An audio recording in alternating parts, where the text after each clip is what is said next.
ವಿಜಯನಗರ ಜಿಲ್ಲೆ ಕೂಡ್ಲಿಗಿ ಪಟ್ಟಣದ ಶ್ರೀಮತಿ ಅಂಗಡಿ ವೀರಮ್ಮ ತಿರುಕಪ್ಪ ಸರ್ಕಾರಿ ಪ್ರಥಮ ದರ್ಜೆ ಕಾಲೇಜಿನಲ್ಲಿ ಪೊಲೀಸ್ ಇಲಾಖೆ ವತಿಯಿಂದ ಅಂತಾರಾಷ್ಟ್ರೀಯ ಮಾದಕ ವ್ಯಸನ ಮತ್ತು ಕಳ್ಳ ಸಾಗಾಣಿಕೆ ವಿರೋಧಿ ದಿನಾಚರಣೆಯನ್ನು ಏರ್ಪಡಿಸಲಾಗಿತ್ತು. ಕಾರ್ಯಕ್ರಮಕ್ಕೆ ಚಾಲನೆ ನೀಡಿ ಮಾತನಾಡಿದ ಜಿಲ್ಲಾ ಪೊಲೀಸ್ ವರಿಷ್ಠಾಧಿಕಾರಿ ಎಸ್. ಜಾಹ್ನವಿ, ಮಾದಕ ವ್ಯಸನವು ಸಮಾಜದ ಗಂಭೀರ ಪಿಡುಗಾಗಿದ್ದು ವ್ಯಕ್ತಿಯ ಆರೋಗ್ಯದ ಮೇಲಷ್ಟೇ ಅಲ್ಲದೆ ರಾಷ್ಟ್ರೀಯ ಭದ್ರತೆಗೂ ಸವಾಲಾಗಿದೆ. ಪೋಷಕರು ಹಾಗೂ ಶಿಕ್ಷಣ ಸಂಸ್ಥೆಗಳು ಪೊಲೀಸ್ ಇಲಾಖೆಯೊಂದಿಗೆ ಕೈಜೋಡಿಸಿ ಅನುಮಾನಾಸ್ಪದ ಚಟುವಟಿಕೆಗಳ ಕುರಿತು ಮಾಹಿತಿ ನೀಡಿ ಸಹಕರಿಸಬೇಕು ಎಂದರು. ಅದೇ ರೀತಿ last is empower. E stands for empower. Empower ಅಂದ್ರೆ those who are in the wrong track need to be brought into the mainstream. ಅವರು ಒಳ್ಳೆ ಕೆಟ್ಟ ದುಶ್ಚಟಗಳನ್ನ ಬಿಟ್ಟು ಅವರು ಪುನಃ ಮುಖ್ಯವಾಗಿ ಬರಕ್ಕೆ ಅವ್ರಿಗೆ ಏನೇನು ಸಪೋರ್ಟ್ ಬೇಕು ಎಲ್ಲ ಕೊಟ್ಟು ಅವ್ರನ್ನ ಎಂಪವರ್ ಮಾಡೋದೇ ಈ ರೈಸ್ ಆಪರೇಷನ್ ನ ಮುಖ್ಯ ಉದ್ದೇಶ.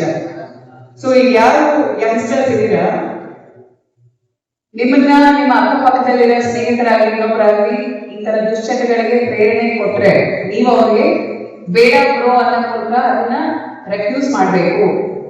ಬೇಡ ಬ್ರೋ, ಇವಾಗ ನಾವೆಲ್ಲ ನೋಡಿರ್ತೀವಿ, ನೀವೆಲ್ಲ ನಿಮ್ಮ ಫ್ರೆಂಡ್ಸ್ ಜೊತೆ ಎಲ್ಲ ಬ್ರೋ ಅಂತಾಗಿ ಇನ್ನೊಂದಾಗಿ ನೀವು ಸಂಬೋಧನೆ ಮಾಡ್ತಾ ಇರ್ತೀರ. ಸೊ ನಿಮ್ಮ ಫ್ರೆಂಡ್ಸ್ ಏನೇ ಪ್ರೆಷರ್ ತಂದ್ರು.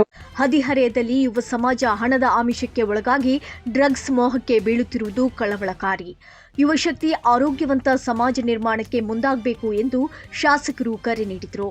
Taluk panchayat EO Narasappa, tahsildar VK Netravathi, DYSP Mallesh Doddamani, THO doctor SP Pradeep, BEO Mylesh Bevur, CPI Prahlad Channagiri, PSI Prakash, ಪ್ರಾಚಾರ್ಯ ಷಣ್ಮುಖ ಹಾಗೂ ವಿದ್ಯಾರ್ಥಿಗಳು ಭಾಗವಹಿಸಿದ್ರು.